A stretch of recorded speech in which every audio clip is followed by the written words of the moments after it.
Assalamualaikum warahmatullahi wabarakatuh. Selamat siang semuanya. Mungkin acara akan dimulai tepat pukul 10, jadi kita akan menunggu 1 menit lagi. Selamat datang kepada Prof. Budi Handono. Terima kasih sudah meluangkan waktunya. Terima kasih, Dr. Ali.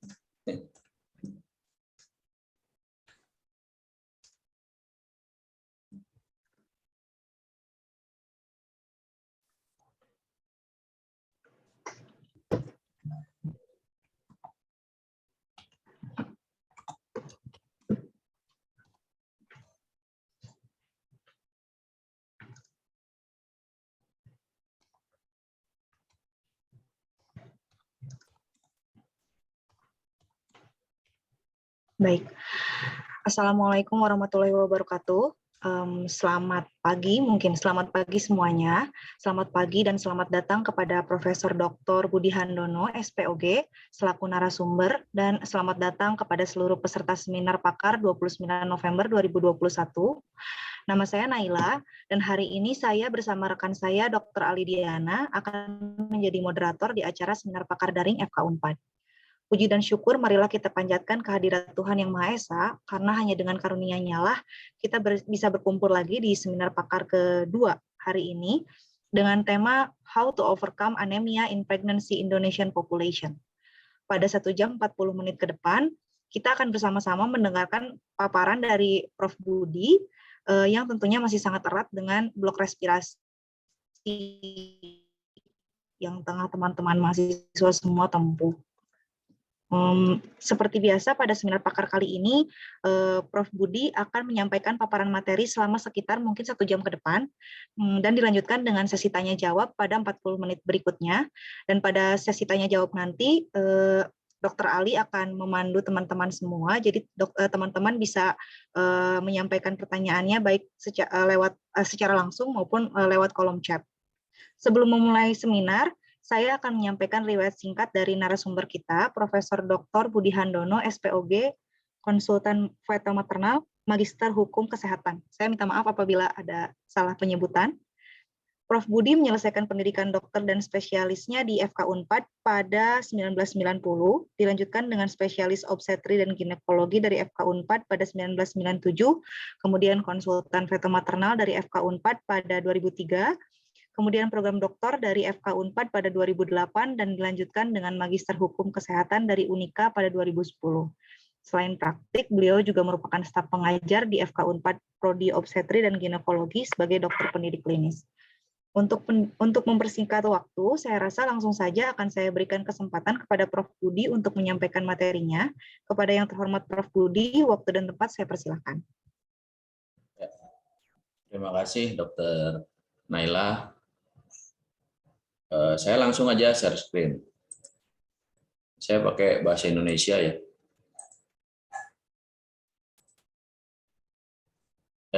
Terlihat jelas ya? Jadi yang akan dibahas pada kesempatan ini adalah mengenai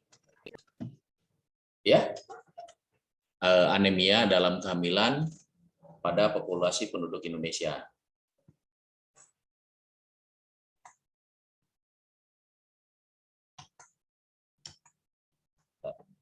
Jalan. Ya. Kalau bicara mengenai anemia dalam dalam kehamilan ya, itu kita tidak lepas dari masalah nutrisi ya. Jadi kebutuhan zat besi itu meningkat pada ibu hamil. Makanya ada dulu kan istilahnya 5T, kemudian 6T, 7T sekarang. Jadi makin lama memang disosialisasikan itu penambahan tablet besi untuk ibu hamil. Ya. Secara eksponensial, selama kehamilan ya itu untuk meningkatkan kebutuhan dari fetoplasenta, artinya dari maternal ke fetal. Kemudian juga saya selalu mengingatkan sebetulnya suatu keilmuan itu untuk seorang klinisi ya, itu ada 30% adalah basic science, 30% clinical science, ya kan? 30% lagi sosial program. Ya. Artinya dia seorang apa ya? Bukan seorang klinikus saja sebetulnya, tapi dia seorang juga dokter masyarakat. Nah, untuk basic science dia memperluas masa eritrosit ibu dan untuk mengkompensasi adanya kekurangan pada saat persalinan. Ya. Dan di lebih dari 80% ya di dunia ini sebetulnya angka prevalensi anemia pada kehamilan lebih dari 20% ya. Dan dianggap sebagai masalah kesehatan yang utama pada ibu hamil. Meskipun sebetulnya kalau bicara anemia dalam kehamilan, maka harus mengetahui dasar pemikiran bahwa ada adaptasi ibu terhadap kehamilan, kemudian adaptasi janin terhadap kehamilan.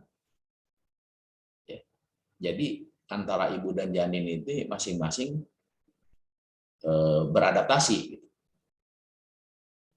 Nah, anemia defisiensi besi ini ya, yang tidak terdiagnostik serta tidak dilakukan pengobatan, ini dapat berdampak besar ya, pada kesehatan ibu dan janin. Jadi kalau misalnya jaringan ke perifer itu berkurang, dia akan hipoksik. Ya, hipoksik ini menyebabkan sebetulnya ujung-ujungnya ke multiple organ failure. Jadi organnya yang rusak. Nah, insidensi anemia defisiensi besi ini adalah kondisi yang sering terjadi memang pada kehamilan. Terutama pada ibu-ibu usia kehamilan antara 30 sampai 32 minggu. Karena pada saat usia kehamilan 30 sampai dengan 32 minggu itu terjadi hemokonsentrasi dalam darah ibu hamil. Yang kita bicarakan ini ibu hamil, bukan ibu yang tidak hamil. Kalau ibu normal, tidak hamil, ya beda lagi ceritanya. Makanya tadi saya katakan ada adaptasi ibu terhadap kehamilan dan adaptasi janin terhadap kehamilan. Ya. Kalau kita lihat ya, prevalensi anemia pada ibu hamil, ya, kita lihat klasifikasi di perkotaan misalnya. Di perkotaan itu juga naik ya. Dari misalnya data di kita yang ada datanya ini tahun 2013 ya, 36%, 2018 naik 48%. Ya, demikian juga di pedesaan sama. Jadi memang ada kenaikan baik di perkotaan atau di pedesaan. Ini data diambil dari Riskesdas. Ya. Jadi memang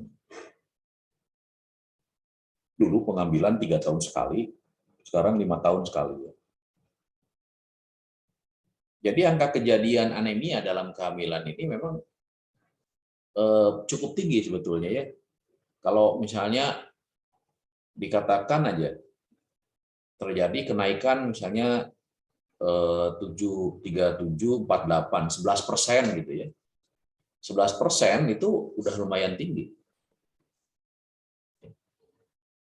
Apalagi misalnya berasumsi bahwa misalnya sekitar 40-50% ibu hamil ini sebetulnya anemia.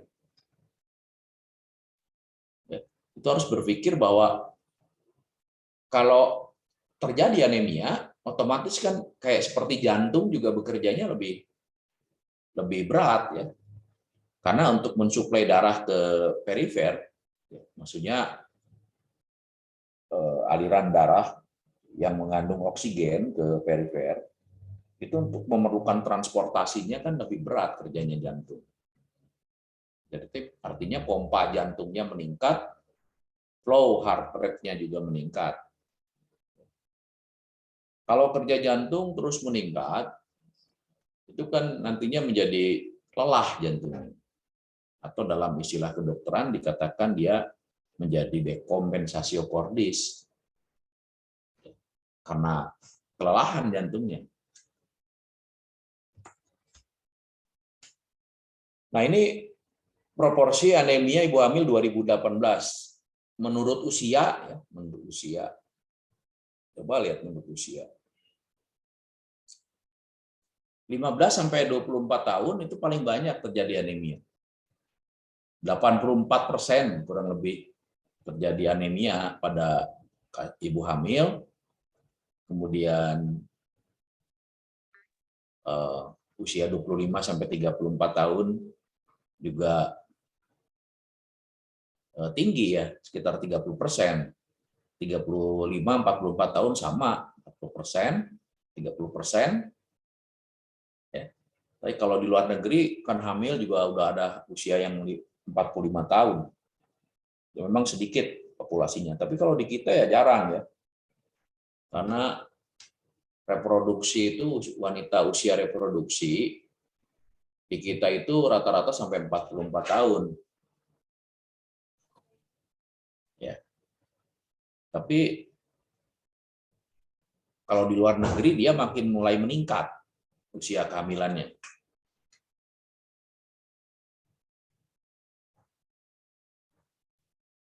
Kemudian proporsi anemia pada ibu hamil tahun 2018 menurut Rikesda ini ya. Rikesdas. Ini terjadi peningkatan jumlah ibu hamil dengan anemia ya, kurang lebih sekitar 11%.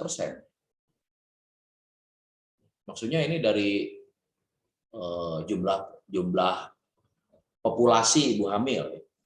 Jadi dari jumlah populasi ibu hamil itu 11% dia terdiagnostik anemia. Jadi kalau paling sedikit itu misalnya seorang dokter puskesmas atau bidan memeriksa 10 orang ibu hamil, itu 1 orang itu terjadi anemia. Kan asumsi pemikirannya seperti itu.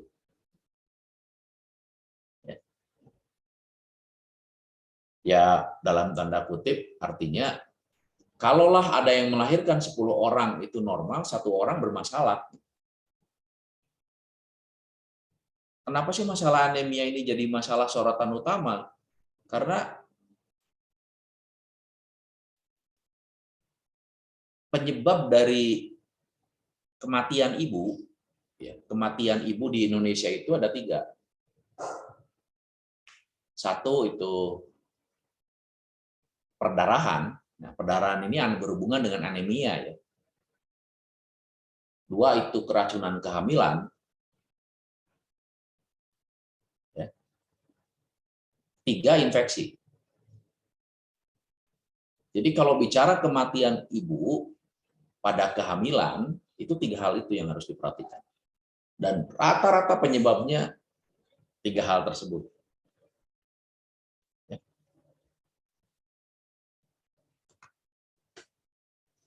Nah, tadi di awal saya cerita ya mengenai adaptasi ibu terhadap kehamilan dan adaptasi janin terhadap kehamilan. Kita lihat aja satu-satu. Ada perubahan fisiologis, ya. Perubahan fisiologis kehamilan pada ibu ya. Contohnya adalah misalnya volume sirkulasi itu meningkat. Ya, yang tadinya misalnya harusnya volume sirkulasi itu 100% ya. 100%. Tetapi karena adanya kehamilan ini dia meningkat jadi 40 sampai 45% dari di atas volume darah normal. Terutama kejadian ini terjadi pada ibu hamil yang di sekitar usia kehamilannya 32 sampai dengan 34 minggu.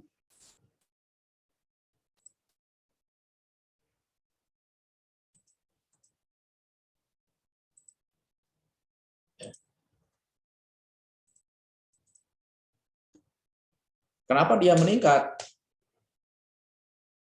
Karena dia untuk memenuhi metabolisme uterus yang membesar dengan sistem vaskularisasinya yang hipertrofi.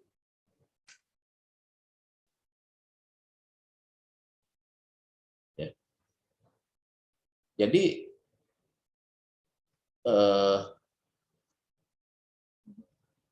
rahim itu dia sedemikian rupanya gitu, si pembuluh-pembuluh darah membesar ya. Kalau pembuluh darah rahim itu kalau yang kecil namanya arteri spiralis desi 2.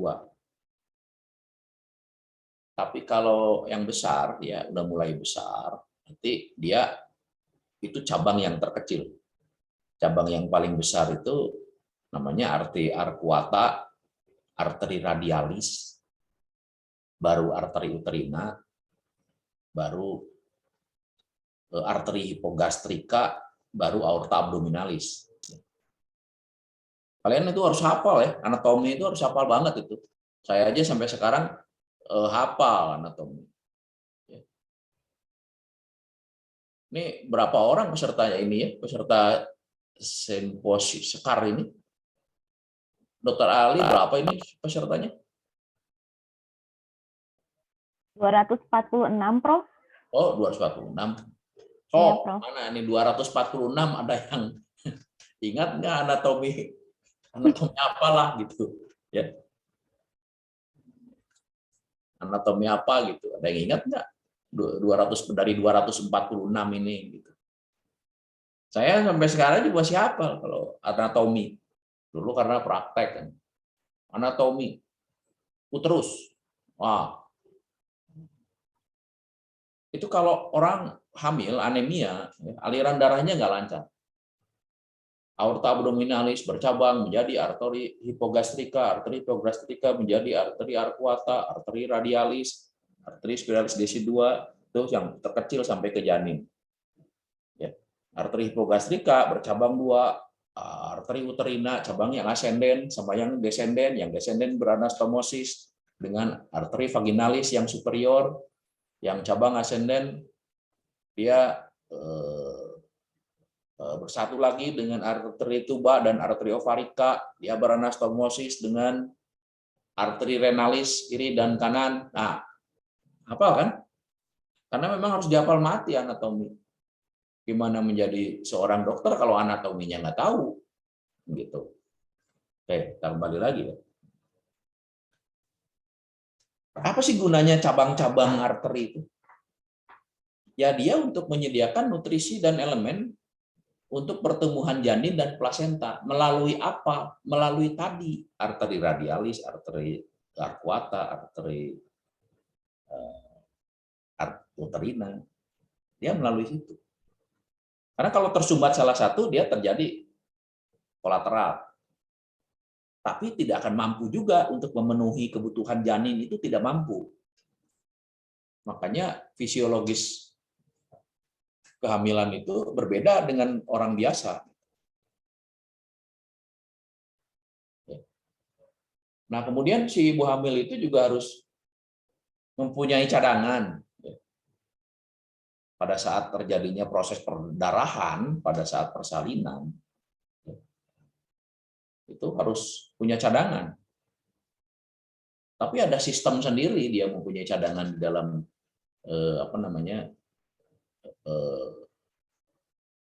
untuk mempersiapkan persalinan itu dia mempunyai mekanisme tersendiri. Nah, cerita mekanisme itu mungkin bukan untuk SCAD ya, untuk koasisten. Jadi dalam pendidikan ini saya selalu membedakan antara pendidikan SCAD, sarjana kedokteran, pendidikan PSPD, ada pendidikan PPDS, ada pendidikan SP2.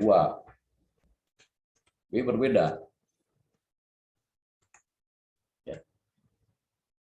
Nah, ini untuk SCAD ini. Nah, kalau misalnya kondisi hipervolemia disertai dengan adanya peningkatan volume plasma, ya, apakah pertanyaannya akan meningkatkan jumlah eritrosit itu perbaikan tidak? Tentu tidak ya. Karena apa? Meskipun peningkatan plasma terjadi, ya, lebih besar daripada eritrosit, ya, tetapi tetap harus ada keseimbangan. Jadi misalnya seorang ibu hamil dia defisiensi protein misalnya. Apakah sama antara yang satu dengan yang lain? Dia defisiensi protein, kemudian hasil 34 minggu terjadi anemia? Tidak. Yang satu terjadi anemia, yang satu tidak terjadi anemia. Pertanyaannya lagi sebagai seorang dokter kan, kenapa dua-dua sama kekurangan protein kok yang satu jadi anemia, yang satu tidak? Nah, itulah yang membedakan antara seorang mahasiswa Fakultas Kedokteran Unpad gitu kan, apalagi kan, dengan bukan mahasiswa kedokteran. Ya, mahasiswa jurusan lain maksudnya. Jadi seorang mahasiswa kedokteran itu dia mampu menjelaskan bahwa pada kasus A, meskipun sama terjadi dia defisiensi protein, karena keseimbangan di dalam tubuhnya itu baik, maka dia mampu beradaptasi. Proses lipogenesis, proses siklus Krebs, proses autolisis, dan lain sebagainya, dia mampu mengatasi itu. Sehingga meskipun dia defisiensi, dia tidak terjadi anemia. Karena metabolisme tubuhnya baik. Tapi yang satu lagi, yang B, kenapa terjadi anemia? Karena dia memang sudah mulai adanya ketidakseimbangan di dalam tubuh ibu hamil tersebut. Makanya di dunia ini kan berlaku hukum. Ada siang, ada malam, ada pria, ada wanita. Ya kan? Ada sehat, ada sakit. Semuanya itu berada dalam satu keseimbangan. Begitu keseimbangannya terganggu, sakit dia. Nah, seorang dia profesional, dia itu pandai menguraikan dan mendiagnostik bahwa ketidakseimbangan ini ada di sini loh. Itu namanya mahasiswa kedokteran. Maka dia bisa menjawab satu hal yang menyebabkan adanya anemia pada ibu hamil yang A atau yang B yang terjadi, yang A tidak terjadi, yang B terjadi, itu salah satunya adalah misalnya berpikir terjadinya hiperplasia eritroid berkembang di susun tulangnya itu tidak normal. Retikulositnya itu sedikit. Dan perubahan ini terkait dengan peningkatan eritropoiesis di dalam plasma ibu. Dia bisa menjelaskan itu. Ya. Jadi di dalam menjelaskan suatu penyakit itu, gimana ya saya menjelaskannya? Tidak boleh copy paste. Karena belajar kedokteran ini pendekatannya adalah individual. Si A tidak sama dengan B. Makanya tadi saya katakan si A dan si B makan proteinnya sama, orangnya sama, makanannya sama, pola hidupnya sama. Kenapa si A terjadi anemia, yang satu tidak? Kan gitu pertanyaannya. Tugas kita sebagai seorang dokter adalah menjawab. Ada bedanya nih antara si A dan si B. Kenapa si B terjadi anemia, si A tidak?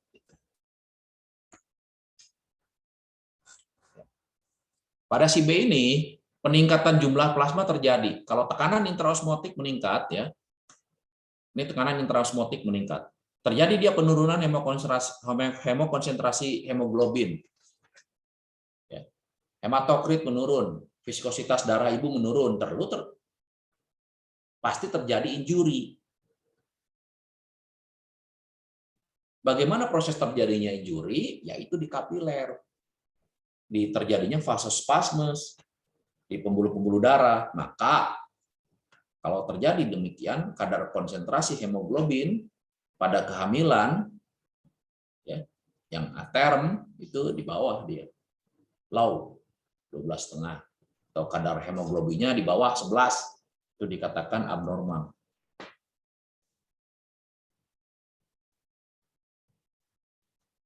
Tetapi kalau misalnya anemia itu masih berhubungan dengan nutrisi ibu hamil, ya, rata-rata anemianya defisiensi besi, bukan karena terjadinya hipovolemia. Ya. Maka seorang mahasiswa kedokteran itu tidak boleh berpikir, ini anemia defisiensi besi, diagnostiknya. Harusnya berpikir lagi, jenisnya apa ya? Hiperokrom mikrositer, makrosomia mikrositer.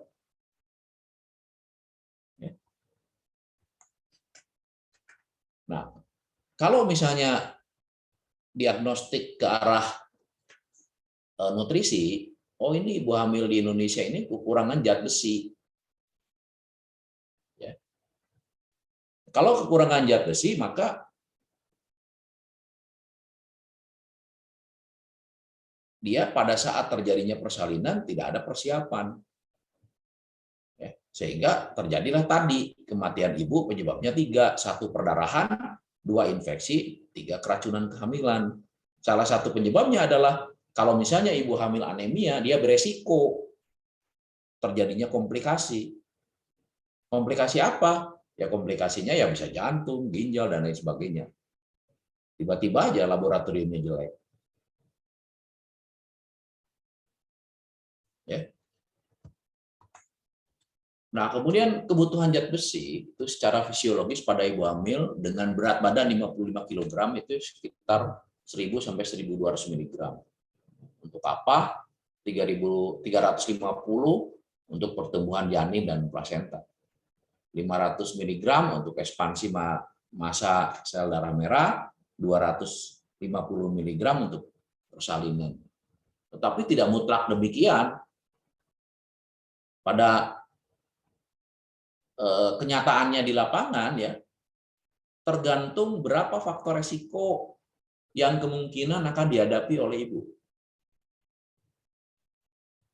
Contoh gini, saya mau jalan nih ke Jakarta. Kalau mobilnya baru, ya saya tinggal berhitung saya istirahatnya cukup atau tidak. Istirahat cukup, ya bagus. Kalau misalnya mobil lama kan harus berhitung juga, bannya gundul atau enggak, mesinnya masih baik atau tidak, ya kan? Onderdil-onderdilnya udah aus atau tidak. Nah, sekira-kira seperti itu. Jadi yang ada dalam pemikiran seorang dokter itu, dia selalu berpikir faktor resiko. Saya akan melakukan pengobatan A, resikonya apa? Saya akan melakukan pengobatan B, resikonya apa? Kemungkinan yang akan terjadinya apa? Itu harus selalu terpikir oleh seorang dokter, ya. Saya nggak bicara masalah beneficient, malficient, non autonomi dan justice, ya. Tapi ini bicara penyakit secara umum. Nah, kemudian pada awal kehamilan itu 40% menunjukkan simpanan zat besi yang rendah. Ya, sisanya memiliki cadangan besi, tapi ya rata-rata itu tetap dia tidak bisa memenuhi kebutuhan pada usia kehamilan 32-34 minggu. Ya terjadi hemokonsentrasi. Karena dia sebetulnya memerlukan 0,8 mg per hari pada trimester pertama, pada trimester ketiga begitu naik ke 32-34 minggu, kebutuhannya berapa kali lipat ini? Hampir 4 kali lipat. 3-7,5 mg per hari. Kekejar enggak? Kekejar pada tadi yang ibu hamil tersebut mampu beradaptasi terhadap kehamilan tersebut. Kalau misalnya tidak mampu, ya dia tidak akan terkejar, maka jatuhlah dia ke diagnostik anemia dalam kehamilan.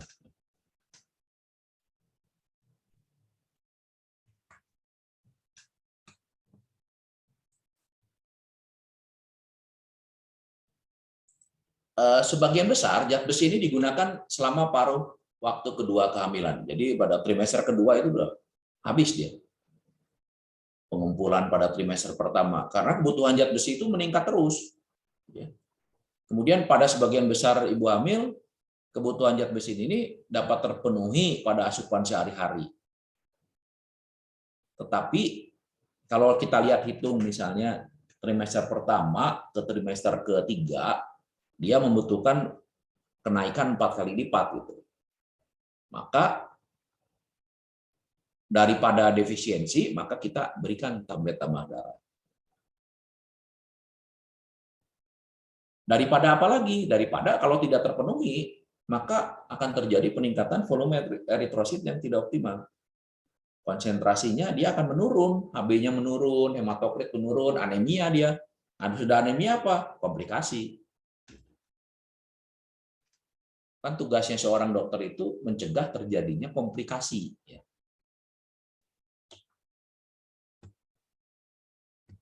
Tengah jalan ini. Nah, dulu. Pada saat yang sama, produksi sel darah merah janin itu memang tidak terganggu sebelumnya. Tetapi begitu anemianya berat, misalnya HB di bawah 8. Maka kalau HB di bawah 8, keseimbangan di janin juga terganggu.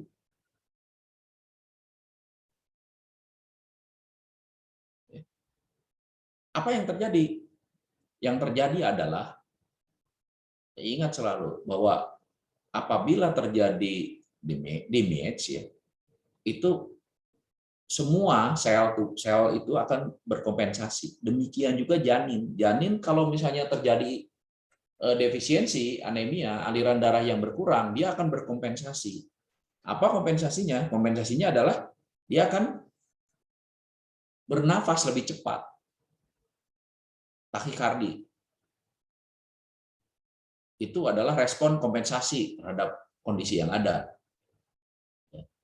Tadi saya katakan kan, kalau dia berkompensasi lama dalam kondisi yang kronik, maka apa yang akan terjadi? Yang akan terjadi adalah tadi jantungnya lelah, kemudian sel-selnya juga lelah, sama janin juga. Maka akan terjadi aliran darah dari maternal ke fetal, dari ibu ke janin itu menjadi jelek. Kalau diukur, kalau orang kita kan diukur dengan tekanan darah, manset, manset. Oh ini tekanan darahnya Korotkov, Lux, Duk, 120/80 kan gitu. Janin juga sama, ukur tekanan darahnya. Alat ukurnya yang memakai Doppler namanya. Nanti didapatkan sistolik, diastolik. Begitu sistolik, diastoliknya tidak baik, yaitu janin dalam keadaan asfiksia atau hipoksia.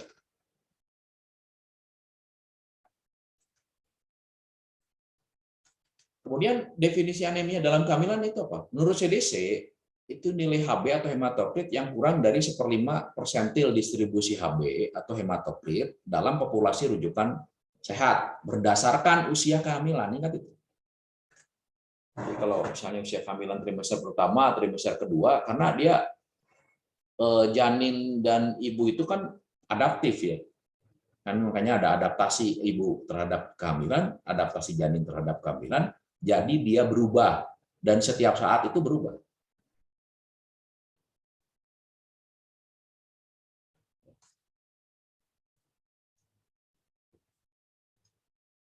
Nah, contohnya nih, pada trimester pertama AB kurang dari 11, hematokrit kurang dari 33. Itu dikatakan dia diagnostik anemia dalam kehamilan. Pada trimester kedua, batasannya 10,5. Trimester ketiga kurang dari 11 lagi. Makanya tadi dikatakan setiap saat itu selalu berubah. Adanya perubahan di dalam proses adaptasi.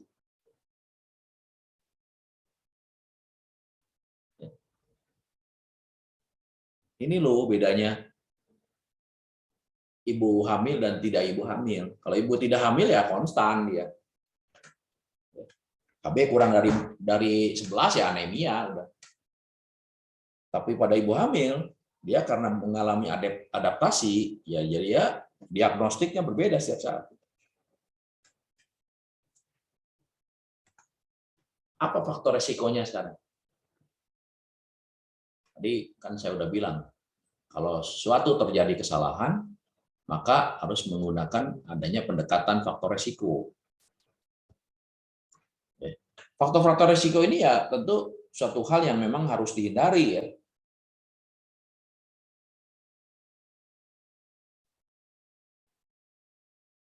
Ini sebentar ya. Saya presentasi sampai jam berapa ya, Dr. Ali ya?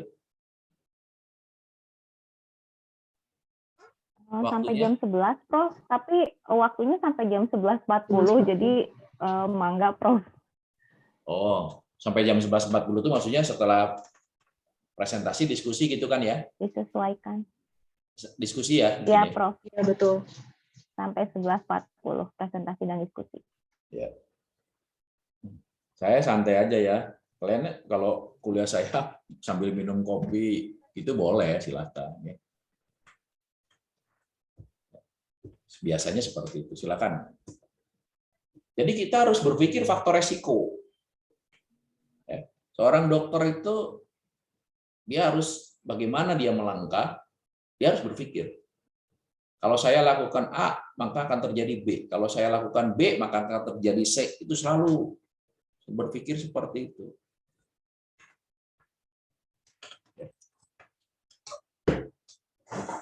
Jadi contohnya adalah misalnya begini, ibu yang mempunyai kehamilan dengan jarak yang dekat, contoh spacingnya kurang dari 2 tahun pada anak pertama yang sudah dilakukan seksio, itu dia faktor resiko untuk terjadinya robekan, untuk terjadinya kelainan-kelainan pada kehamilan yang berikutnya. Kemudian juga pada kehamilan yang multifetus, udah melahirkan 4 kali gitu. Nah, dia beresiko. Tapi sebetulnya yang harus dihindari itu resiko 3. Tadi, perdarahan, infeksi, dan keracunan kehamilan. Ya. Itu hati-hati 3 itu. Itu penyebab kematian ibu terbanyak. Morning sickness itu sampai kadang-kadang turgornya sampai kurang bagus ya. Atau misalnya pada ibu-ibu yang dia jarang mengkonsumsi zat besi gitu. Tapi kalau sekarang ya di puskesmas, posyandu ada zat besi. Jangan salah, mahasiswa kedokteran gitu ya. Hati-hati kalau misalnya udah ada riwayat menstruasi berat, ya, ada menometroragi, ya, sebelum kehamilan, macam-macam sih, banyak kelainan-kelainan pada mahasiswa FK juga, ada yang dismenore, ada yang menoragi, ada yang menometroragi, ada yang metroragi, polimenore, macam-macam kelainan haid. Nah, pada saat demikian itu dia faktor resiko terjadinya tadi ketidakseimbangan pada saat kehamilan. Maka jangan disamakan antara orang yang misalnya dengan pola haid yang tidak baik dengan pola haid yang baik, kemudian terjadi kehamilan. Kemudian juga riwayat anemia sebelum kehamilan. Itu harus diperhatikan. Kemudian etiologinya ya, kalau ada digolongkan dalam anemia fisiologis, anemi defisiensi besi, dan anemia karena sebab lain. Ya. Kita lihat satu persatu ya. Saya izin lupa saya sebentar. Boleh dulu berapa ini? Sebentar. Kok di N langsung ini ya? Sebentar nanti.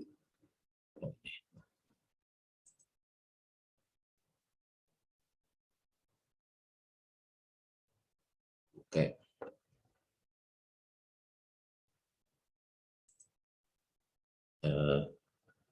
Tadi gimana caranya? Nah ini kalau ini lagi.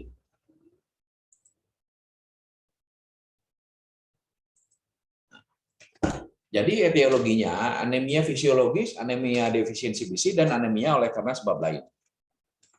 Kalau yang fisiologis ya itu terjadi pada orang yang normal kemudian dia hamil, kemudian dia kurang asupannya, tidak ada faktor resiko, dia terjadi. Dia menyebabkan terjadi proses dilusi ya pada menjelang usia kehamilan 32-34 minggu ya. Kemudian juga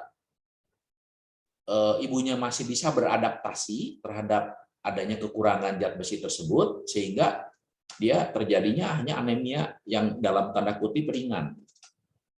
Ya, antara 8 sampai 10 biasanya. Artinya dengan peningkatan asupan zat besi juga sudah cukup. Tapi ada anemia karena defisiensi zat besi ini memang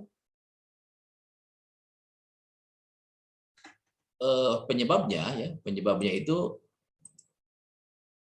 paling umum disebabkan oleh adanya kondisi ketidakmampuan di dalam proses penyerapan. Ya.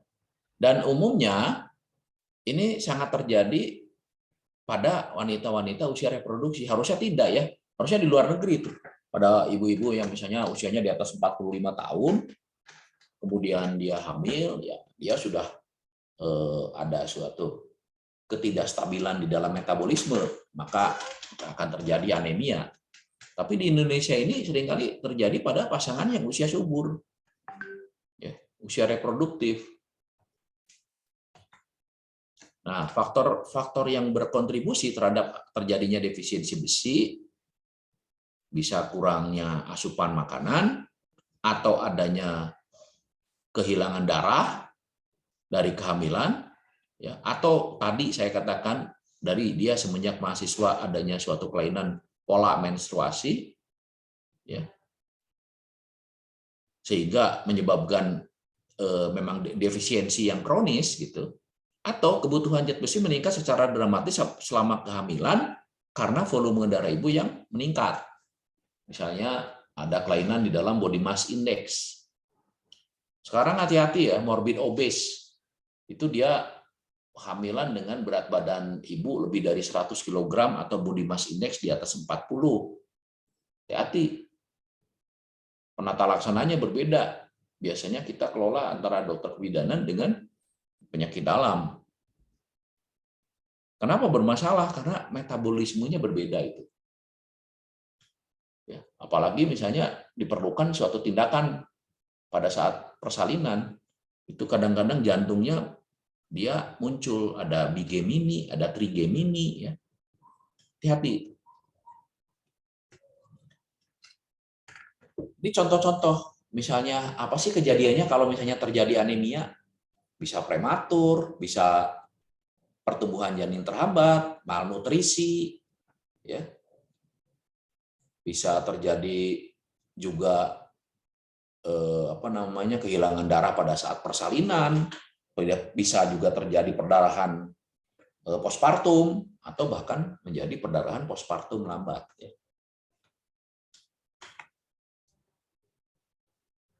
Kalau misalnya anemia karena penyebab yang lain, ya, contohnya misalnya anemia yang terjadi pada X-linked, ya. Jadi dia diturunkan. Ini contohnya kelainannya diketahui setelah dilakukan pemeriksaan laboratorium yang mendalam. Misalnya terjadi hemoglobinopati, contohnya thalassemia, ya, atau sickle cell disease, atau RBC membrane disorder, ya, atau anemia yang didapat. Ini semua kelainan-kelainan ini berhubungan dengan adanya suatu kelainan mutasi kromosom.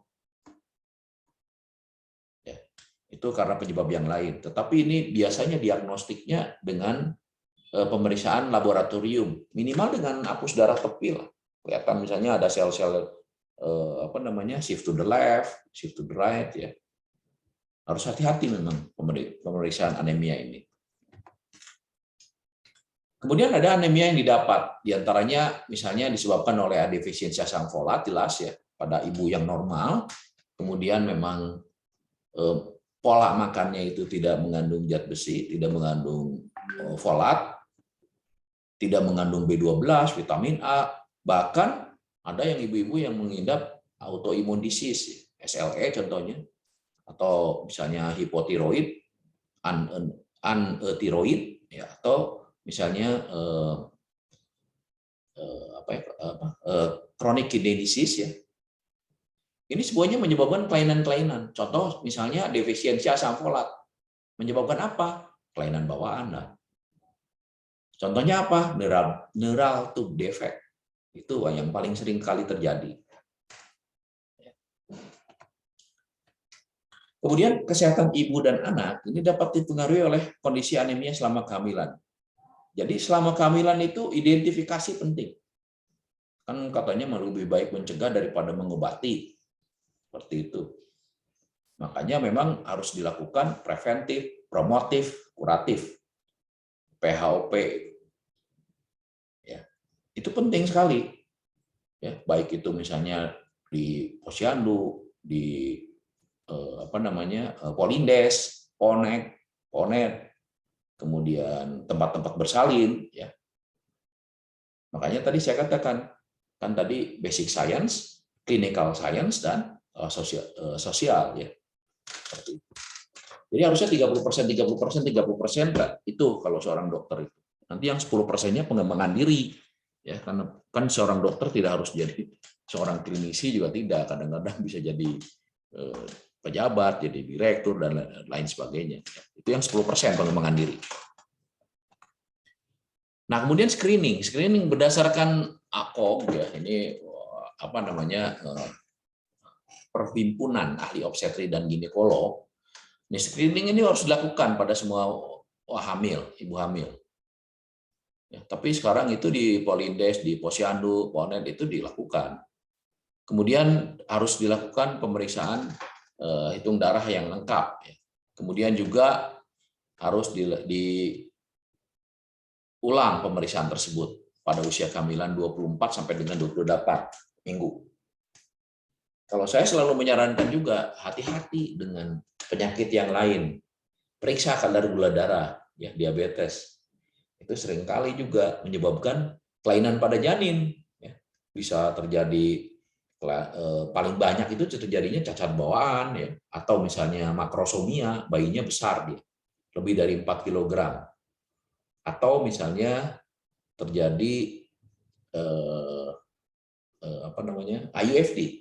Ya, bayinya tiba-tiba meninggal aja di dalam rahim. Ya, itu penyebab dari diabetes.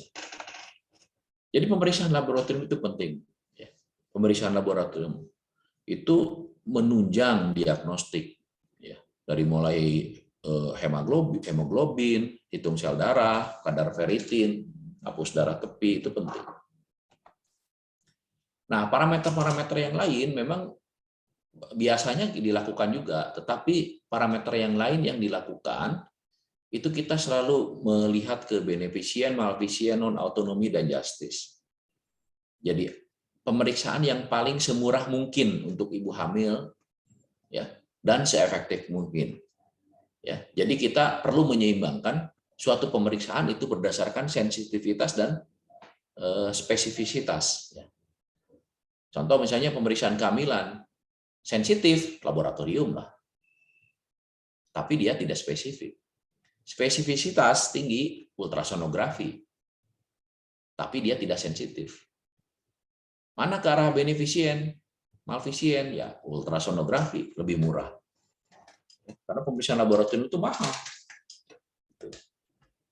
Nah, tetapi pemeriksaan standar itu kan memang dijamin, ya, dibiayai oleh pemerintah, ya. Kayak misalnya pemeriksaan hemoglobin, periksa kadar Hb di puskesmas. Itu pemeriksaan yang standar dilakukan oleh puskesmas untuk ibu hamil. Lihat kadar ferritinnya. Kemudian lihat laboratorium yang lainnya. Jangan-jangan ada tadi itu infeksi, kemungkinan terjadinya perdarahan, kemungkinan terjadinya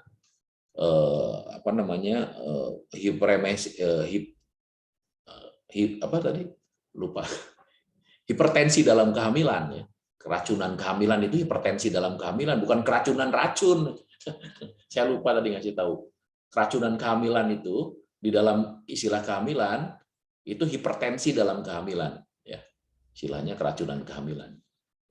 Nah, kemudian juga ada diagnostik lain. Contohnya adalah pada pasien-pasien yang kemungkinan terjadinya prematuritas, ya, anemia, periksa C reaktif protein. Itu sensitif dia, bisa mendiagnostik, tapi harganya mahal. Yang paling murah ultrasonografi. Ya. Nah, di antara pemeriksaan-pemeriksaan penunjang itu adalah semuanya pemeriksaan penunjang. Anda sebagai seorang dokter tetap gold standarnya itu adalah pemeriksaan klinik. Ya. Jadi kalau seorang dokter itu memeriksa pasien, yang paling utama dan paling kita percayai adalah pemeriksaan klinik. Ya. Bertemu, kalau sekarang kan online gitu kan, kalau harusnya bertemu, lihat pasiennya pucat enggak, rambut rontok enggak, nyeri kepala, berdebar, ya, kelelahan, ini kemungkinan besarnya adalah anemia. Kemudian kalau misalnya sudah berpikir ini ke arah suatu anemia, apa diagnostik bandingnya? Nah, seorang dokter itu harus berpikir diagnostik banding. Pendekatan paling sederhana untuk diagnostik banding, membedakan anemia dengan MCV diukur dengan FL, ya. MCV 80 FL, anemia mikrositik, ini kekurangan zat besi, masuk ke dalam talasemia, anemia penyakit kronik, atau anemia sideroblastik, atau anemia yang berhubungan dengan defisiensi besi, ya, atau berhubungan dengan keracunan zat tertentu. Gitu. Jadi dokter itu harus bisa membedakan diagnostik banding. Hanya tadi saya katakan umumnya adalah anemia normokrom normositik. Ya. Karena apa? Kalau seorang ahli obstetri dan ginekolog, kata orang sih jual beli darah katanya. Makanya orang-orang obstetri dan ginekolog itu dia tidak boleh yang takut darah, ya, karena dia bergelut sehari-hari dengan ya, jenis-jenis anemia itu banyak, nanti bisa dipelajari. Anemia hemoroidik, defisiensi besi, kronik, berhubungan dengan endokrin, hemolitik autoimun, ya, hemoglobin nokturmal paroksimal, ya, macam-macam itu jenis-jenis anemia. Hanya ini kan kalau jenis-jenis anemia gini kan dengan berbagai disiplin ilmu, tapi kalau anemia dalam bidang obstetrik biasanya ya kekurangan anemia defisiensi besi, ya, anemia obstetrik gitu. Ya, seperti itu. Jenis lain adalah anemia makrositik. Ini anemia defisiensi vitamin B12, anemia hemolitik, ya, macam-macam. Ya, ini jenisnya macam-macam, nanti diperiksa di laboratorium dengan pemeriksaan yang sensitif nanti ketahuan jenis anemia apa. Nah, di negara berkembang ini memang diagnostik tersebut tergantung dari asupan makanan. Ya, apakah optimal atau tidak gitu. Ya. Harusnya kan misalnya 2.200 kalori, ya, ibu hamil sampai 2.500 kalori itu terbagi-bagi. Ya, terbagi-bagi harus. Protein, lemak, dan karbohidrat. Nah, tetapi ya, kadang-kadang kalau di kita itu kekurangan salah satu zat. Nah, pada orang-orang tertentu dia akan menyebabkan anemia, defisiensi besi. Makanya diberikanlah suplai tablet besi. Makanya tablet besi itu dari 5T menjadi 7T, itu kan itu salah satunya adalah pemberian tablet besi, ya. Nah, ini sumber makanan yang banyak zat besinya, misalnya ayam, ya, nasi ampela, bayam, kemudian nasi sapi, ya. Ini memang mungkin udah pada tahu, kalau ibu-ibu juga udah pada tahu. Kalau misalnya kalian lihat di buku merah jambu, ya, buku merah jambu, buku orang Jepang itu ada itu makanan yang banyak mengandung zat besi, ya. Ya, ini salah satu misalnya makanannya adalah misalnya tempe berapa mengandung zat besi, daging sapi gitu ya, dia dicampur aja yang sukanya apa, tiap harinya apa. Tetapi memang ini lebih baik dijelaskan kepada ibu hamil pada saat penyuluhan, ya, pada saat penyuluhan. Nah, kalau misalnya kita lihat ya di lapangan ya, di desa-desa gitu kan, yang biasanya misalnya seringkali makan sayuran, kemudian tetapi proteinnya kurang, atau misalnya pada kelompok-kelompok tertentu diduga adanya kurang, atau pada suatu daerah yang memang anemianya banyak sekali, yang memang lebih baik berikan aja tablet tablet suplemen besi itu, berikan minimal sebagai profilaksis menghadapi 32-34 minggu profilaksis, ya, berikan tablet zat besi, itu lebih aman dibandingkan dengan tidak.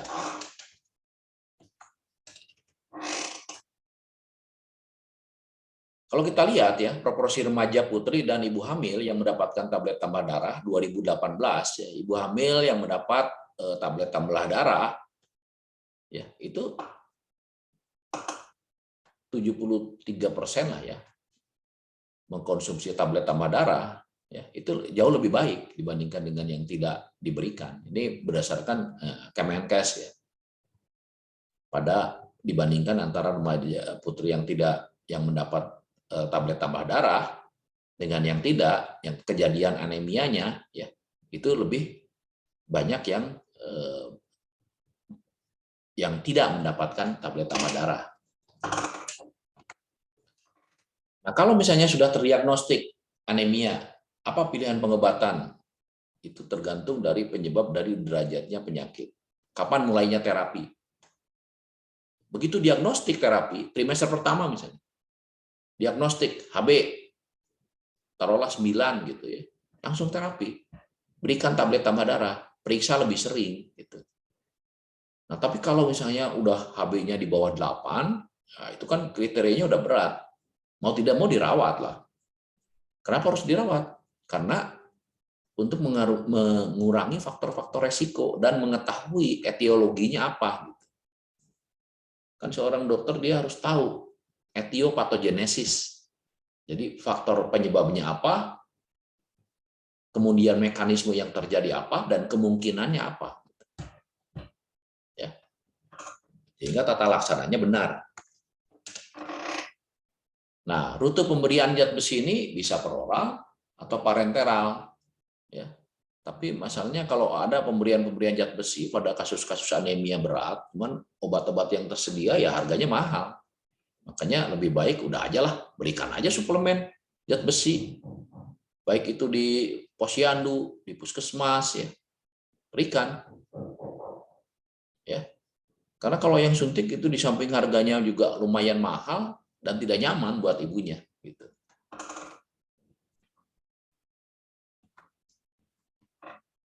Ya. Jadi kalau kita bandingkan berdasarkan misalnya taruhlah ilmu kemasyarakatan gitu ya. Mana yang mudah diberikan? Apakah dia sudah terjadi anemia atau melakukan suatu preventif, profilaksis ya? Ya preventif lah. Jadi pemberian zat besi,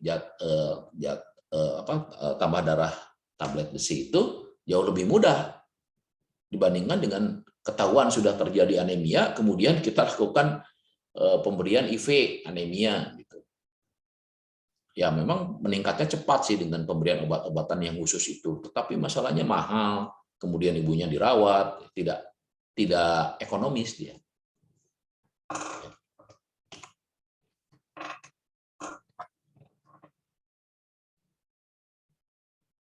Jadi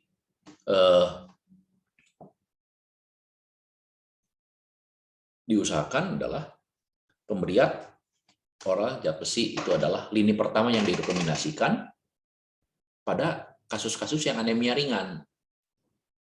Ya. Nah, kemudian juga kadang-kadang kalau misalnya taruh di puskesmas gitu ya, sudah terjadi nih anemia gitu, langsung berikan. Mau trimester pertama, trimester kedua, trimester ketiga, berikan aja preparat tambah darah itu. Ya, sehingga di samping dia kuratif, ya, mengobati, dia juga bersifat preventif, gitu, pencegahan. Ya. Karena yang paling kita takutkan adalah pada saat persalinan. Ya. Kalau yang bersangkutan misalnya si ibunya masih anemia, pada saat persalinan kemungkinan terjadinya perdarahan postpartum itu kan tinggi sekali. Ya, misalnya 2 orang ibu hamil ini dibandingkan, satu pada kasus yang anemia tidak dengan kuratif dan preventif, yang satu dilakukan dan yang satu tidak, itu jauh kejadian perdarahan postpartumnya lebih tinggi pada yang tidak. Ya. Ini dosis zat besi yang dianjurkan, misalnya tiap hari 200 mg. Ya, memang ada efek samping yang kemungkinan muncul, yaitu misalnya rasa tidak enak. Kemudian ada iritasi lambung, ada mual, ada diare, konstipasi, itu mungkin terjadi. Tapi ini biasanya agak jarang kejadiannya dan memang bisa diatasi dengan pemberian makanan-makanan yang lain. Contohnya dengan misalnya ditambah dengan makanan-makanan yang lunak. Gitu. Nah, ini strateginya apa untuk meningkatkan tolerabilitas gitu ya? Ya, memperpanjang interval antar dosis gitu ya. Kemudian beralih ke sediaan cair. Jadi memang tablet besi itu kan kalau yang di puskesmas itu kan yang merah itu. Merah, tabletnya merah besar, tidak nyaman gitu kan. Nah, kalau misalnya tidak nyaman ibunya, ya ada yang beli hanya memang tidak ekonomis. Beli yang rasa stroberi, rasa coklat, ya ada macam-macam. Dengan merek-merek tertentu ya, buatan farmasi tertentu, itu lebih nyaman buat ibunya. Dan tidak ada misalnya pada saat sendawa gitu tercium atau terasa aroma besinya itu mulai hilang. Gitu. Ya. Beberapa kondisi ya yang pada pemeriksaan klinik ini contohnya adalah misalnya kok udah ini ibu ini sudah diberikan tablet tambah besi kok tetap aja anemia gitu ya. Kenapa ini gitu? Apakah dari asupannya yang kurang ataukah misalnya pasiennya tidak patuh gitu kan? Kemungkinannya kan begitu. Nah, kalau misalnya kita menghadapi permasalahan-permasalahan seperti itu, maka penata laksanaan pada ibu hamil dengan anemia kita lakukan rawat jalan bersama dengan disiplin ilmu yang lain. Jadi contohnya adalah misalnya dengan penyakit dalam. Karena dari Departemen Penyakit Dalam itu nanti bisa ketahuan, oh ini jenis anemianya misalnya anemia defisiensi besi, tapi jenisnya apa gitu, X atau apa gitu. Sehingga nanti pengobatannya berbeda dengan pengobatan anemia yang biasa. Ya. Nah, kemudian sediaan zat besi ya, ini memang ada yang memiliki efek samping dan tidak. Ya, ada juga misalnya pemberian zat besi yang intravena itu seringkali menyebabkan shock anafilaktik, bahkan menyebabkan kematian juga. Ya. Nah, ini maka dibuat terapi yang baru ya, jenis intravena ini dengan penelitian-penelitian yang baru diberikan 13-14 minggu, terutama pada orang-orang yang mempunyai kelainan yang sangat riskan gitu. Ya. Dan ini memang masih dalam proses pengembangan. Ya, kan keilmuan kedokteran itu berkembang terus. Ya. Kenapa orang memakai zat besi yang intravena? Ya, karena apa? Karena memang pengobatannya cepat, menaikkan atau terjadinya kenaikan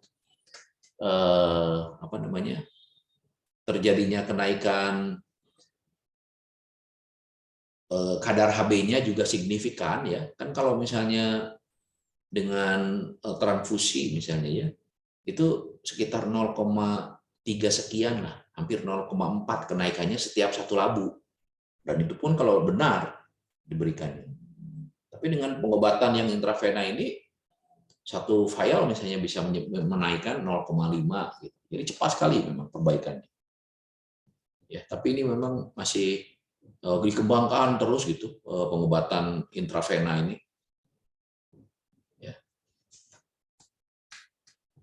Kemudian bagaimana pencegahannya kalau misalnya penyebabnya bukan dari selain dari anemia, ya. Apakah misalnya dia defisiensi asam folat gitu kan penyebabnya kan? Kalau defisiensi asam folat hati-hati. Ya. Lihat janinnya. Kalau misalnya janinnya ada kelainan neural tube defect.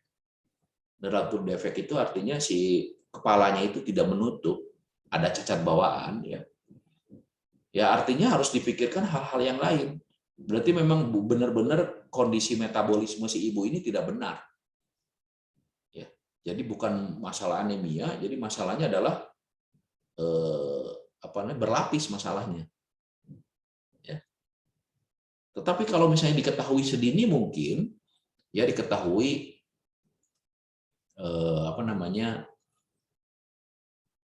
sebelum trimester pertama berakhir, misalnya usia kehamilan, berarti usia kehamilan 12-14 minggu gitu ya.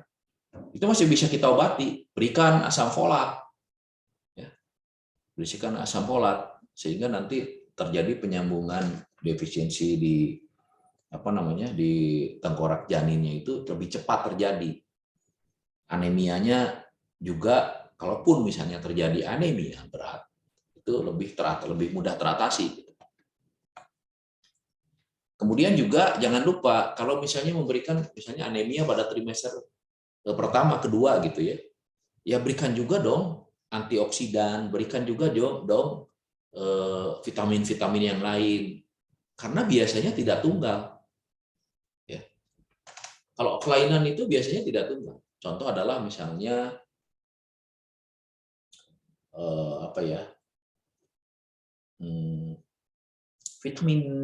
vitamin E. Nah, kalian misalnya mengkonsumsi ini vitamin E. Mengkonsumsi vitamin E, dia ada radikal bebas yang dihasilkan dari vitamin E itu. Maka kalau minum vitamin E harus minum vitamin C untuk menangkap radikal bebas tersebut sehingga nanti dimetabolisme oleh tubuh tidak menjadi racun.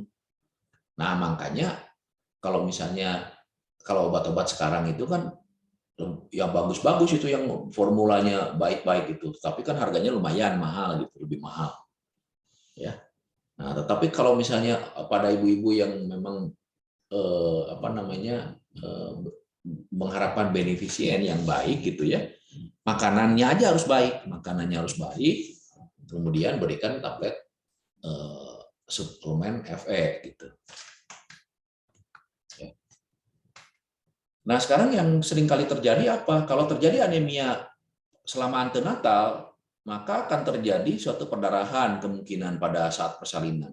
Jadi yang terjadi adalah setelah itu anemia pasca salin. Ya. Anemia pasca salin ini kejadiannya sangat banyak, ya, sampai kurang lebih 30%. Bahkan kalau misalnya perdarahannya hebat gitu ya, terjadi laserasi, apalagi prosesnya dengan tindakan, bisa dilakukan ekstraksi vakum, ekstraksi forceps, seksio, gitu sampai 60%. Ya. Terjadi anemia pasca salin. Bagaimana penata laksananya pada anemia pasca salin gitu kan? Yang jadi pertanyaan. Jadi berdasarkan penelitian para ahli-ahli gitu sebelumnya, yang penting adalah satu screening dulu. Apakah benar nggak ini anemia karena kehilangan darah? Kalau misalnya benar, ya harus melakukan suatu perbaikan pada ibunya. Minimal misalnya dengan pemberian tablet tambah darah, vitamin-vitamin yang baik ya, minimal antara 6-8 minggu selama persalinan lah. Ya, seperti itu. Nah, kemudian komplikasi yang paling terjadi ini nanti berikan aja ke perinatolog ya, misalnya terjadi persalinan prematur akibat anemia ini, kecil masa kehamilan atau misalnya bayinya bisa symmetrical IUGR atau asymmetrical IUGR, atau ada anemia pada neonatusnya, atau ada keracunan kehamilan, tadi sudah saya katakan bisa preeklamsi, eklamsi, perdarahan postpartum, ya. Ini nanti ditata laksana bersamalah dengan departemen lain, ya. Nah, zat besi ini memang memerankan hal yang paling penting, terutama untuk pertumbuhan dan pematangan metabolisme sel-sel otak janin, ya, baik itu meningkatkan efek negatif pada oligodendrosit atau mengubah mielinisasi, ya, atau mengganggu transmisi saraf, ya. Maka harus diingat selalu, kalau kekurangan zat besi meningkatkan resiko gangguan kinerja kognitif, motorik, sosial, emosional yang buruk, serta gangguan perkembangan neurofisiologis nantinya, ya. Jadi baik pada janin tadi sudah saya sebutkan, yang IUGR, meninggal di dalam, makrosomia, nantinya kalaupun sudah lahir besarnya gitu, setelah menjadi bayi dan perkembangan selanjutnya, ini nanti akan menjadi kelainan-kelainan yang banyak sekali gitu. Ini review, ada suatu jurnal menyatakan bahwa pendidikan, edukasi kesehatan dapat menghasilkan efek yang positif, ya. Jadi upaya pencegahan anemia itu harus upaya sebetulnya yang komprehensif. Makanya pemerintah turun tangan. Karena apa? Karena dia berdampaknya itu baik pada janin dan pada bayi yang setelah dilahirkannya, gitu. Ya. Nah, kemudian pendekatannya apa? Ya edukasi, memberikan dukungan sosial, terapi, sikap profesionalisme kita, ya, dokter kebidanan, dokter anak, ya, yang harus selalu mengedukasi masyarakat, ya. Nah, apa yang diberikan edukasi ke masyarakat, ya itu tadi masalah pemberian tablet FE, informasi mengenai bahwa makanannya harus baik, harus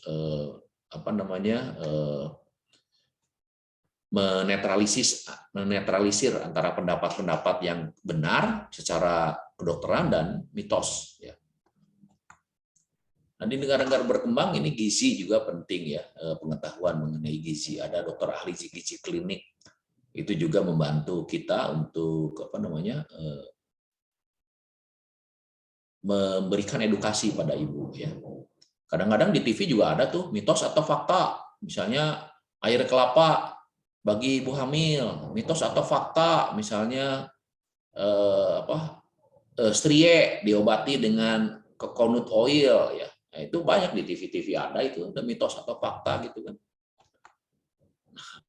Contohnya misalnya mitos mengenai diet ibu hamil yang kurang tepat, hindari makanan yang berwarna gelap, makanan berwarna gelap, bla bla bla bla, mengkonsumsi makanan tertentu akan menyebabkan abortus, ya, seperti misalnya pepaya, nanas, nanti kalau makan nanas, pepaya, abortus loh, katanya gitu.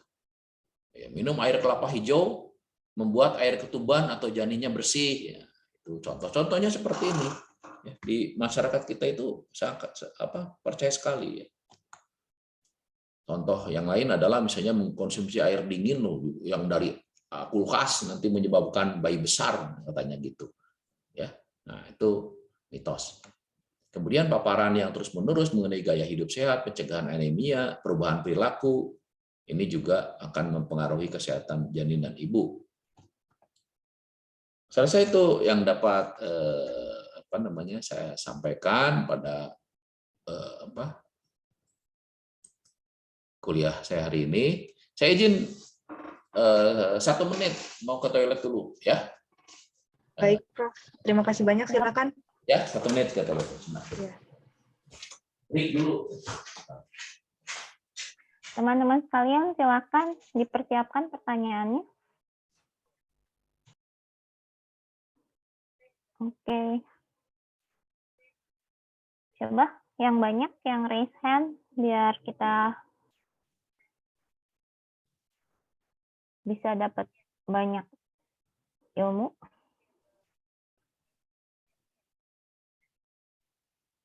Mumpung ada Prof. Budi di sini.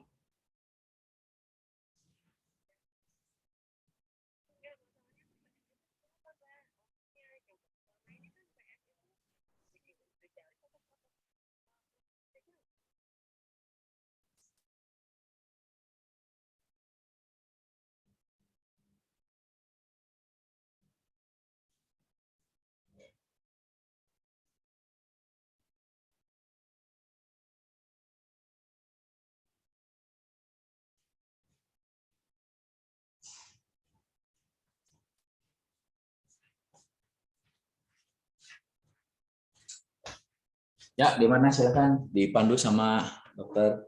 Ali, moderator. Iya, terima kasih banyak Prof. Budi atas paparannya, Prof. Sama. Terus terima kasih juga referensinya semua update, Prof. Terima kasih ya. Pertanyaan pertama mungkin dari Muhammad Fahrul, silakan. Baik, terima kasih banyak Dok atas kesempatan yang telah diberikan kepada saya. Terima kasih banyak juga Prof atas materinya yang sangat insightful sekali. Punten Prof, saya ingin bertanya. Jadi sebagaimana yang telah dipahami bersama bahwa salah satu tata laksana pada anemia kehamilan yakni diberikan suplai tablet tambah darah, di mana tablet tambah darah ini bukan obat melainkan hanya suplemen. Nah, pada kesempatan kali ini sebenarnya ada dari saya pribadi ada 3 pertanyaan Prof. Namun untuk yang pertama terlebih dahulu saya ingin bertanya, apakah ada batasan dalam mengonsumsi tablet tambah darah ini Prof? Jika ada, seberapa besar pengaruhnya terhadap ibu dan janinnya Prof?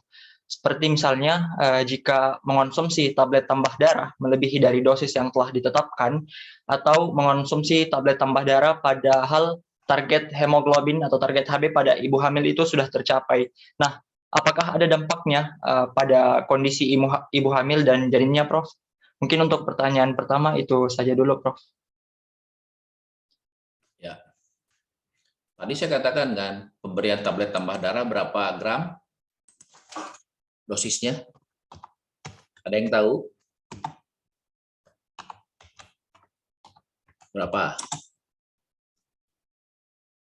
Ada yang tahu?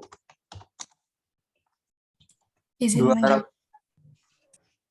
Berapa? Silakan Nadia. 200 gram per harinya, Dok. Ya. Jadi kalau misalnya tablet tambah darah diberikan, itu kan 200 gram per harinya. Itu ada range. Ada range ya. Contohnya misalnya vitamin C. Berapa sih keperluan vitamin C? Coba saya ingin tanya aja. Berapa keperluan vitamin C per hari? 500 gram, 1000 gram. Apa namanya? Yang apa? Ada bintang itu yang itu. Fresh Inside apa itu? Nah, itu. Berapa gram? Jadi kalau kita lihat ya, vitamin C itu dosis yang kita perlukan untuk sehari itu ini ya 1 buah jeruk aja. Kalau 1 buah jeruk itu berapa? 60 mg. Kalau misalnya 500 gram sampai 1000 gram itu adalah dosis terapi. Contohnya adalah misalnya begini. Penelitian saya, buka aja lah nanti di itu ya, di Google. Publish tahun 2015 ya. Mengenai the role of antioksidan vitamin C ya, pada abortus imminens. Jadi dia diberikan vitamin C pada kasus-kasus perdarahan kehamilan dini. Ya. Itu diberikan 500 mg. Tapi sebetulnya orang-orang mengatakan 1000. Tapi batasan minimal 500. Karena apa saya ambil 500? Karena saya ambil yang paling aman.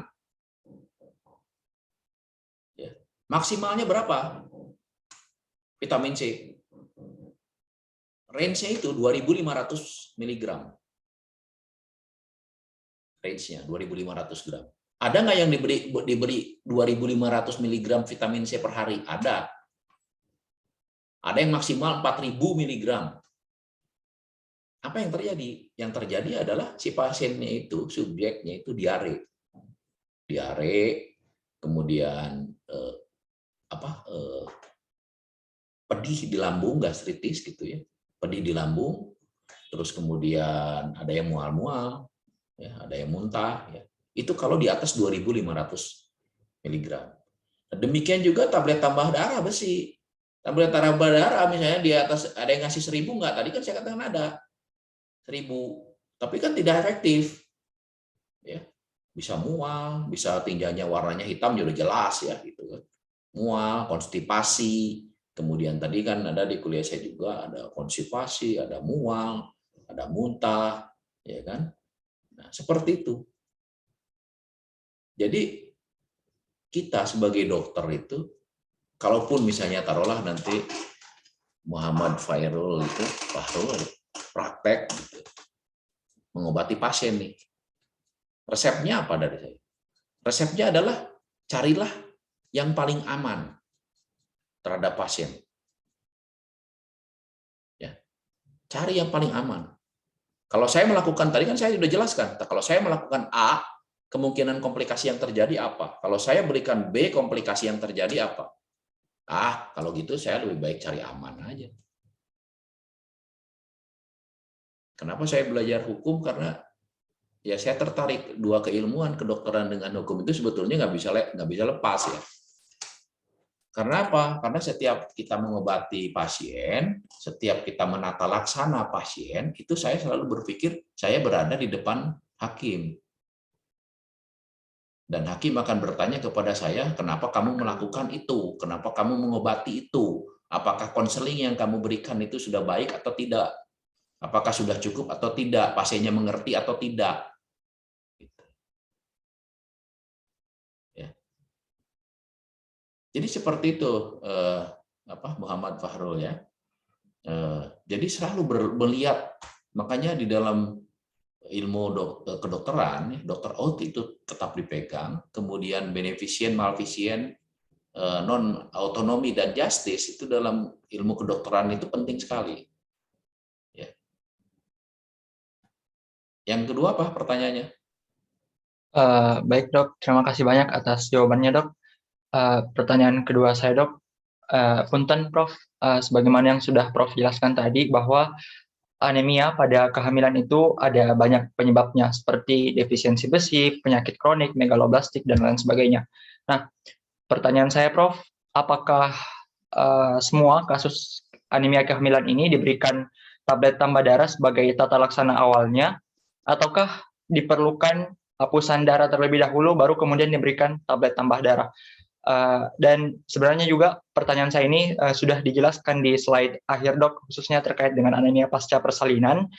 Dan dari penjelasan Prof itu bahwa diperlukan pemeriksaan penunjang terlebih dahulu, minimal dengan pemeriksaan hapusan darah. Namun hal yang saya ingin ketahui lebih lanjut di sini lagi Prof, bagaimana dengan vaskes-vaskes yang berada di daerah terluar Prof, atau pada vaskes-vaskes yang belum memiliki fasilitas tersebut? Apakah pasiennya langsung kita rujuk atau diberikan tata laksana awal TTD atau bagaimana Prof? Mohon advice-nya Prof. Ya. Jadi Muhammad Fahrul ini bertanyanya sebetulnya ke arah bagaimana sih sistem pendidikan ini gitu. Sistem pendidikan yang sedang dijalani ini. Kenapa kok yang saya tahu dokter itu belajarnya ini loh anemia diagnostiknya apa, anamnesisnya apa, diagnostiknya apa, pemeriksaan fisiknya apa, penunjangnya apa, diferensial diagnostiknya apa, dan prognostiknya apa. Tapi kenapa kok saya belajarnya planet global COVID-19? Kok nyambung ya gitu. Kan gitu pertanyaannya. Makanya saya nggak akan menjawab pertanyaan Muhammad Fahrul ini.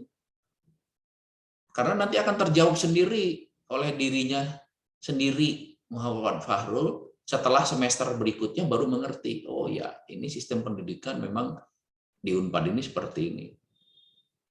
Nanti nyampe, proses berpikir seorang dokternya nyampe. Kalau sekarang belum sampai. Ya.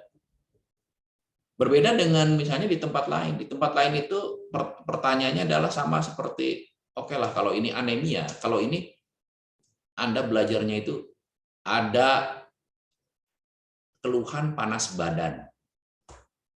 Kalau keluhannya panas badan, apa yang Anda pikirkan? Itu pertanyaannya seperti itu. Pendidikannya seperti itu. Ya. Itu kan sama dengan proses pendidikan sebetulnya sekarang. Makanya saya nggak akan jawab itu. Ada pasien datang dengan wajahnya pucat, kemudian kelihatannya sesak, apa yang Anda pikirkan? Nah, hanya metodenya berbeda. Ya, metode yang diterapkan Dr. Eko sama Dr. Gojali ini kan 6C kan. Ya, 6C ya. Jadi nanti saya nggak bisa menjawab, bukan nggak bisa menjawab ya. Nanti Muhammad Fahrul akan terjawab sendiri setelah semesternya makin lama makin meningkat. Dia akan tahu, dia akan bisa menjawab. Kalau panas badan, yang saya pikirkan 2 yang paling banyak itu. Kalau nggak tifus ya DHF. Gitu. Setelah itu apa yang saya pikirkan? Anamnesis mendalam, pemeriksaan fisik. Pemeriksaan fisiknya apa? Lihat ada bintik-bintik enggak. Oh, apa lagi? Oh, nanti saya mau lakukan Rampelin test. Oh, nanti apa lagi? Oh, saya akan melakukan pemeriksaan laboratorium. Kalau dia leukopenia berarti ke arah tifus. Kira-kira gitu.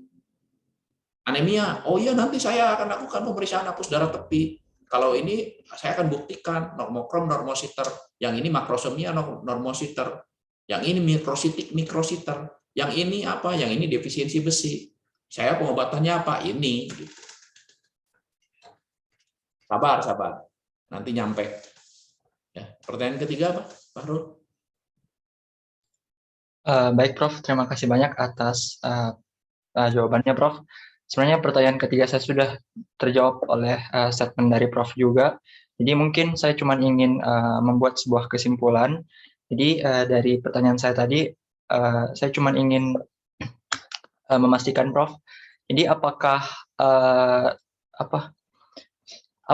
tidak ada pengaruh, Prof, dari ibu hamil atau janinnya itu mengonsumsi tablet tambah darah yang berlebih, mengingat tadi juga sudah dijelaskan bahwa mengonsumsi TTD selama kehamilan itu dapat memberikan cadangan zat besi bagi bayi yang. Nah, jika seperti itu, Prof, apakah memungkinkan jika ibu hamil tersebut tidak terjadi kekurangan hemoglobin, namun dia tetap mengonsumsi tablet tambah darah dengan harapan agar cadangan zat besi bagi bayinya ini bisa lebih besar lagi, atau bagaimana, Prof? Mohon arahan dan bimbingannya, Prof. Ya, jadi kan kembali ya, seseorang diberikan obat, taruhlah overdosis.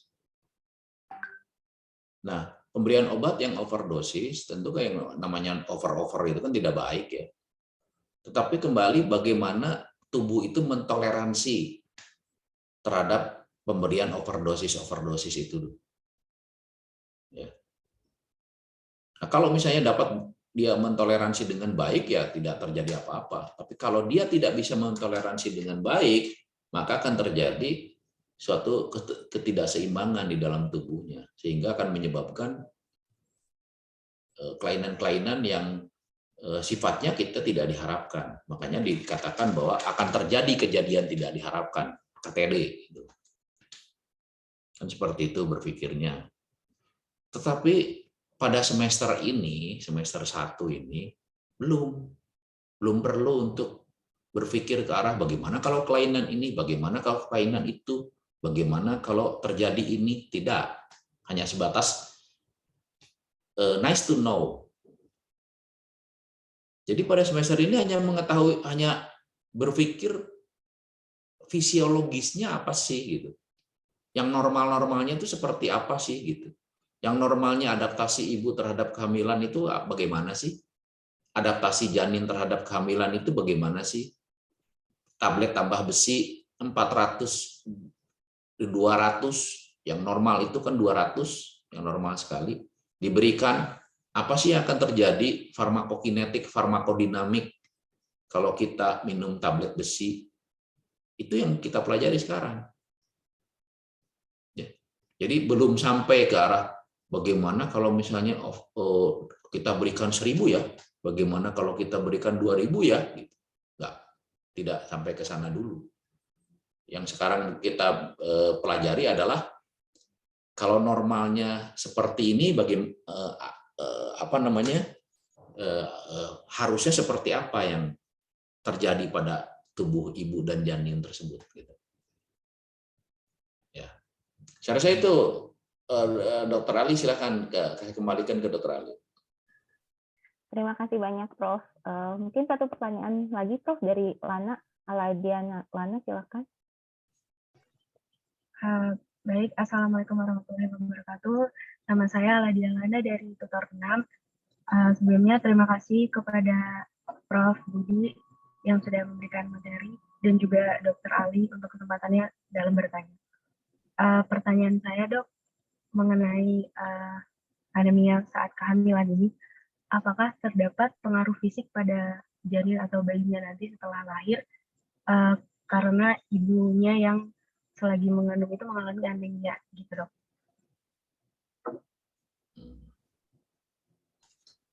Lana di mana, Lana? Ada di mana, Lana? Di rumah, Dok, tapi jaringannya agak bermasalah, Dok, kalau on cam gitu, Dok. Jaringannya maksudnya di mana? Di Bandung kah gitu? Di Semarang, Dok. Oh, Semarang. Iya. Apa namanya? Kejadian-kejadian ya, pada kejadian yang tidak diharapkan, KTD ya, janin dan lain sebagainya, itu memang seringkali terjadi. Contohnya misalnya pada kasus-kasus anemia terjadi pertumbuhan janin terhambat, terjadi kematian janin di dalam rahim, kemudian terjadi juga makrosomia, bayi besar atau kelainan cacat bawaan, ya itu banyak sekali kejadian-kejadiannya. Hanya kapan terjadinya kejadian-kejadian tersebut, sama bagaimana cara mendiagnostik misalnya ke arah sana, itu nanti dipelajari tidak sekarang, gitu. Ya, contoh misalnya yang sering kali terjadi pada kasus anemia adanya terjadinya persalinan prematur atau kurang bulan. Kenapa terjadi persalinan kurang bulan? Karena inisiasi terjadinya suatu proses persalinan dari fase 0 ke fase 1 terjadi. Bagaimana cara mendeteksinya? Mendeteksinya dengan berpikir beneficient, malficient, non-autonomy, dan justice. Saya akan melakukan suatu pemeriksaan panjang serviks, dan itu adalah pemeriksaan yang paling murah dan sederhana. Apa kira-kiranya? Kalau misalnya kurang dari 2 cm, dia akan persalinan kurang bulan dalam waktu kurang dari 7 hari. Gitu kan.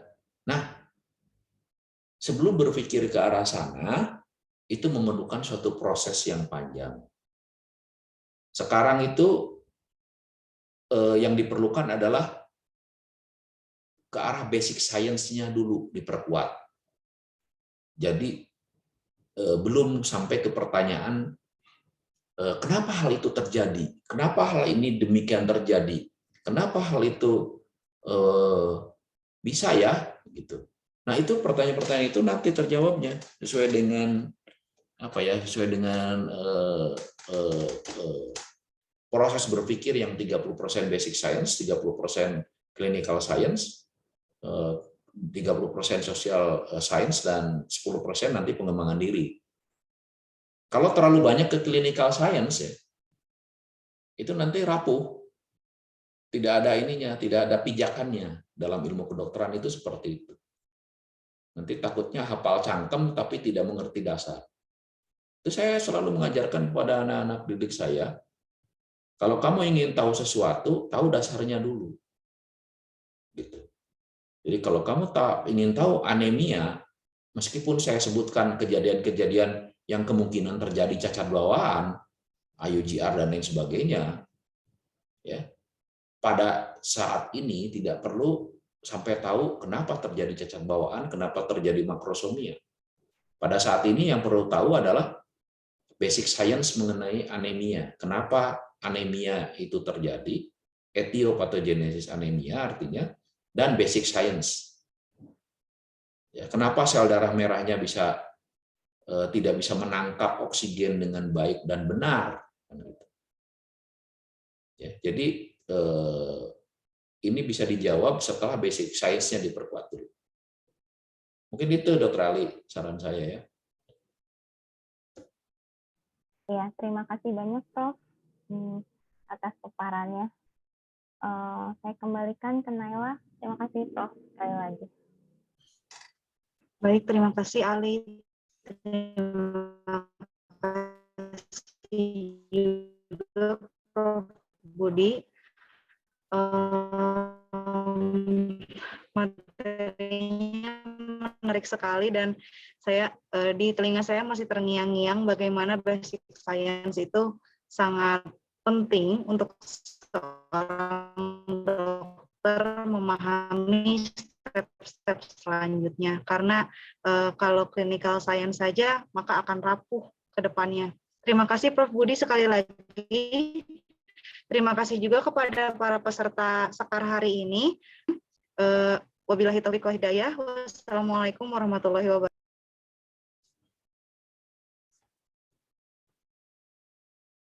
Ya, terima kasih Dr. Ali, Dr. Naila, ya. Apa namanya? Nanti juga kalau mahasiswa ini kan ketemu terus, mau sampai insya Allah S3 sampai sekolah apapun nanti jumpa terus sama saya ya. Jadi kalau misalnya masalah keilmuan silakan bertanya kapanpun. Gitu. Saya rasa itu saja dari saya. Terima kasih. Mungkin saya izin live ya, atau? Iya, mangga Prof. Terima kasih Prof. Ya sama-sama ya, sama Dr. Nalia, Iya. Dr. Ali. Saya izin live ya. Terima kasih. Iya.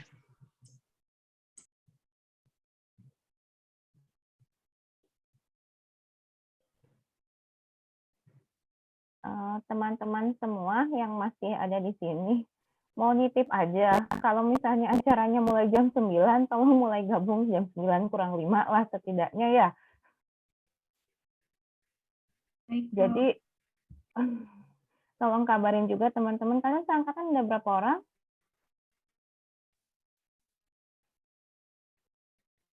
Muhammad Fahrul, berapa orang? Baik dok, mohon izin untuk menjawab dok. Kami seangkatan ada 316 orang dok. Kalau sampai 100-an hilang kan nggak lucu ya. Gitu aja sih ya. Tolong diingetin teman-temannya karena ya maksudnya kalian itu kebebasan kalian gitu kan untuk ikut atau nggak ikut. Nggak tahu sih sebenarnya, saya nggak berani ngomong gitu. Ralat. Tapi kalau misalnya menjadi partisipan yang baik, tolonglah datangnya tepat waktu. Itu aja pesan saya ya. Terima kasih banyak semuanya. Dari saya segitu, mungkin Naila ada tambahan? Dari saya juga cukup segitu. Mungkin akan saya langsung akhiri aja ya, dokter. Ya, baik. Siap ya. Terima kasih semua. Terima kasih semuanya.